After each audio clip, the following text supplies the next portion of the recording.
In the grand collage of human cultures, some identities are so distinct, so visually powerful, that they seem to be cut from a different cloth.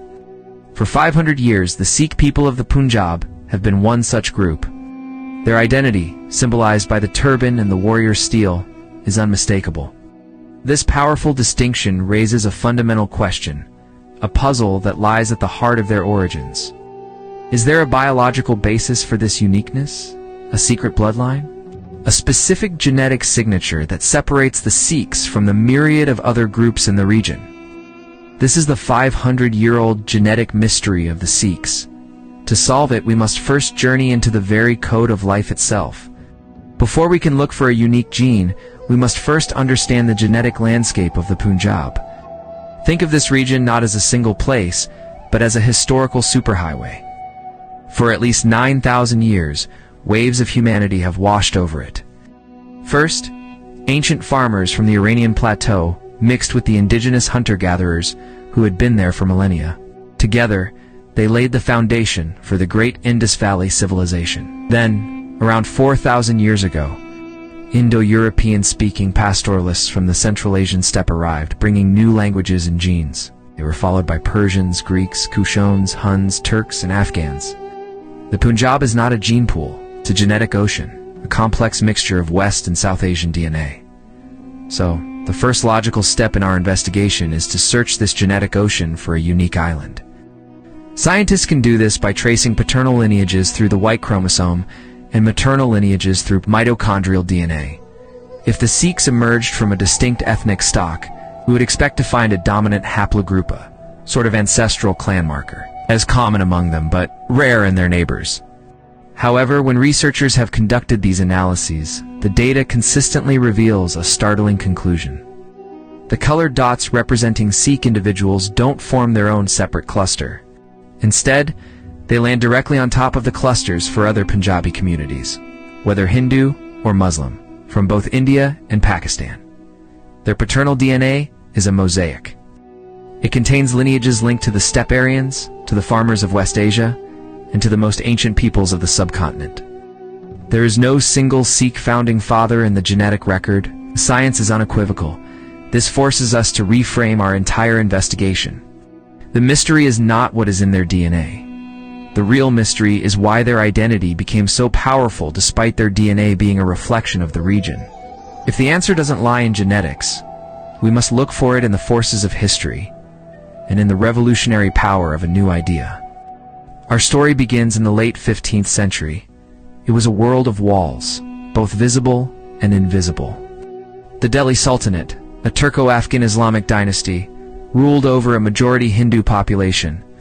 Society was fractured by religion and stratified by the ancient Hindu caste system, which dictated a person's profession, social standing, and very worth from birth. Into this divided world, new spiritual currents were flowing. Muslim Sufi mystics and Hindu Bhakti saints were challenging religious dogma, emphasizing personal devotion over rigid ritual. As the Sikh writer Khushwant Singh memorably put it, Sikhism was born out of wedlock between Hinduism and Islam. It drew from these reformist movements, but it would synthesize them into something far more radical. The founder of this new path was Guru Nanak. After a profound mystical experience, he emerged with a simple, yet world-shattering message. Ek Onkar, there is one God, and there is no Hindu, there is no Muslim. He taught that all human divisions, caste, creed, gender, were illusions blocking humanity from the universal truth. But Guru Nanak didn't just preach this. He engineered a society around it. He created the institution of the langar, the free community kitchen. This was not simply an act of charity, it was a radical act of social demolition. In a time when even the shadow of a low-caste person was considered polluting to a high-caste Brahmin, the langar forced everyone to sit on the floor as equals and share the same meal. It was a physical and symbolic destruction of the caste system, and the primary tool for forging a new egalitarian community. This revolutionary equality was so potent that even the Emperor of India, Akbar the Great, submitted to it. On a visit to the third guru, he was informed that he must first eat in the langar before being granted an audience. And so, one of the most powerful men in the world sat on the floor with peasants and ate as their equal. It was a golden age of mutual respect, but it was not destined to last. The peace was shattered in 1606.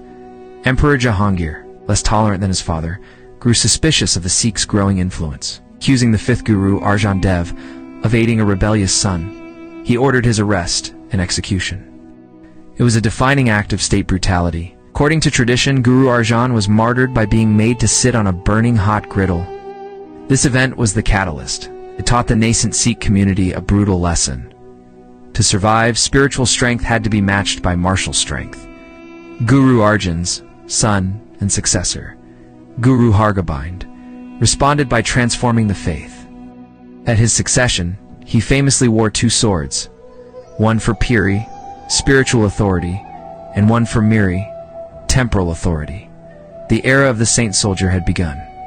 The Sikhs were no longer just a spiritual commune. They were now a people prepared to defend their existence. The persecution culminated decades later under the reign of the zealous Emperor Aurangzeb. In one of history's most remarkable acts of self-sacrifice, the ninth Guru, Tegh Bahadur, interceded on behalf of a group of Hindu Brahmins who were being forcibly converted to Islam. He offered his own head to protect the religious freedom of another faith. For this, he was arrested and publicly beheaded in Delhi. His martyrdom sent a shockwave across India. It now fell to his son, the 10th Guru, Gobind Singh, to lead a people who had been twice brutalized by the state. He realized that to ensure the survival of Sikhism for all time, the community itself had to become an eternal institution, a nation that could outlive any single guru.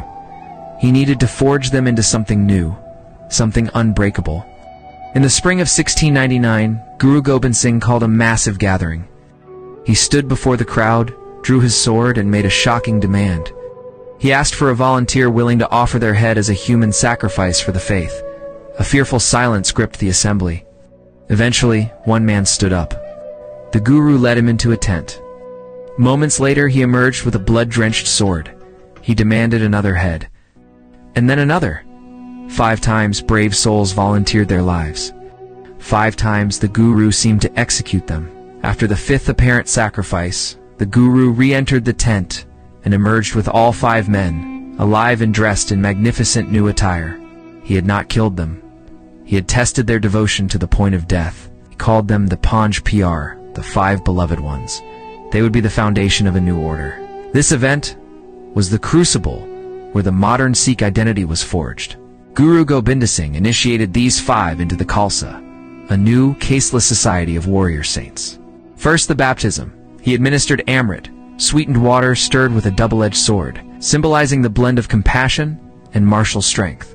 Second, the new identity. He abolished their caste-based surnames, giving all initiated men the name Singh and all women Kaur. In one stroke, he erased centuries of social hierarchy. Third, the uniform. He mandated the 5 kazan-cut hair, a comb, a steel bracelet, soldier's undergarment, and a ceremonial dagger. This was not just a dress code. It was a uniform that made the Khalsa instantly recognizable and publicly accountable for their actions. They could no longer hide. This was not a gradual evolution. It was a deliberate, revolutionary act of nation-building. Guru Gobind Singh had created a self-sustaining, sovereign community bound by a common code and a visible identity, designed to withstand persecution and outlive its leaders. And so, we arrive at the solution to our 500-year-old mystery. The unparalleled distinctiveness of the Sikh people does not come from a unique genetic marker or a separate bloodline. It comes from one of the most extraordinary processes of social and spiritual engineering in human history. The raw material was the diverse gene pool of the Punjab.